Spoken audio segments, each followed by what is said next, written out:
Hello, friends. Welcome to Creative Medicine. In this lecture, we will learn about.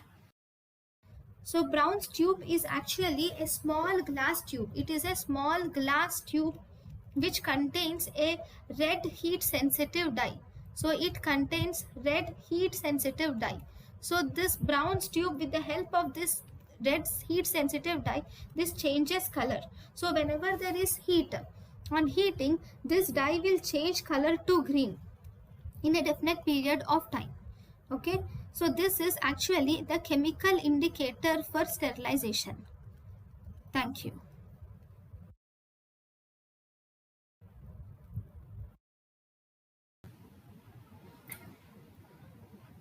Thank you and thank you for watching.